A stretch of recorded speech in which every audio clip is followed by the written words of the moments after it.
Albert Einstein once said, everybody's a genius. But if you judge a fish by its ability to climb a tree, it will live its whole life believing that it is stupid.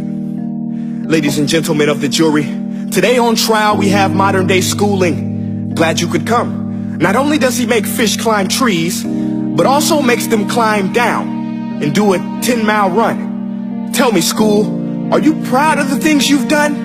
Turning millions of people into robots, do you find that fun? Do you realize how many kids relate to that fish swimming upstream in class, never finding their gifts, thinking they are stupid, believing they are useless? Well, the time has come, no more excuses. I call school to the stand and accuse him of killing creativity, individuality, and being intellectually abusive.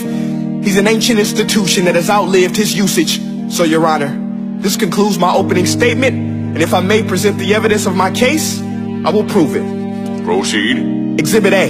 Here's a modern day phone. Recognize it? Here's a phone from 150 years ago. Big difference, right?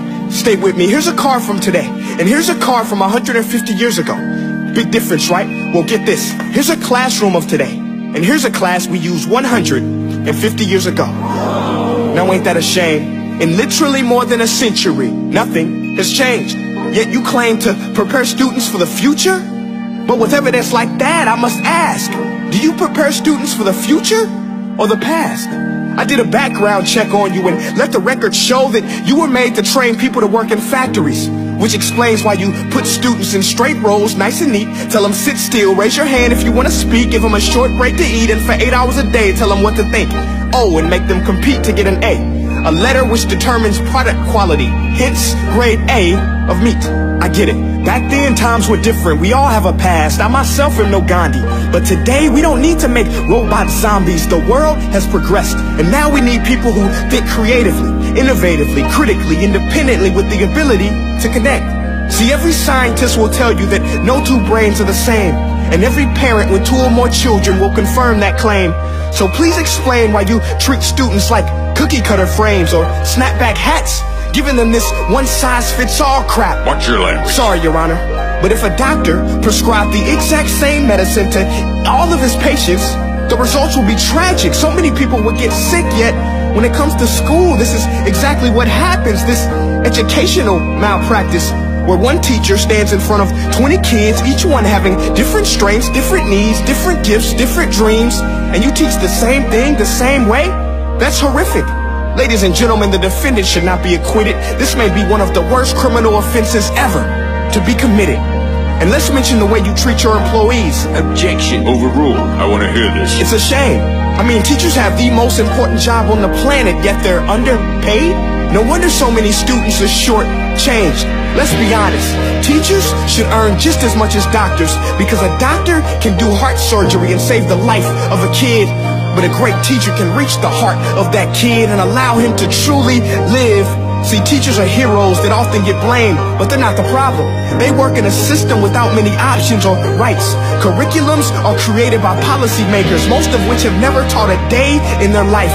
Just obsessed with standardized tests. They think bubbling in a multiple choice question will determine success. That's outlandish. In fact, these tests are too cruel to be used and should be abandoned, but don't take my word for it. Take Frederick J. Kelly, the man who invented standardized testing, who said, and I quote, "These tests are too cruel to be used and should be abandoned." Ladies and gentlemen of the jury, if we continue down this road, the results will be lethal. I don't have much faith in school, but I do have faith in people.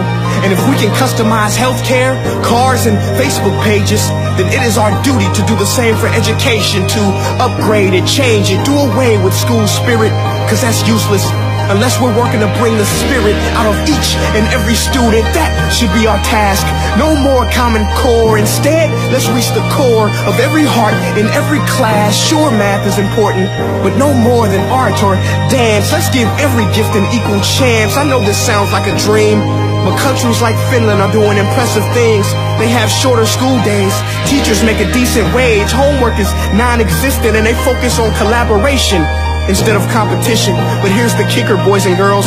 Their educational system outperforms every other country in the world. Other places like Singapore are succeeding rapidly. Schools like Montessori, programs like Khan Academy. There is no single solution, but let's get moving. Because while students may be 20% of our population, they are 100% of our future. So let's attend to their dreams, and there's no telling what we can achieve. This is a world in which I believe, a world where fish are no longer forced to climb trees. I rest my case.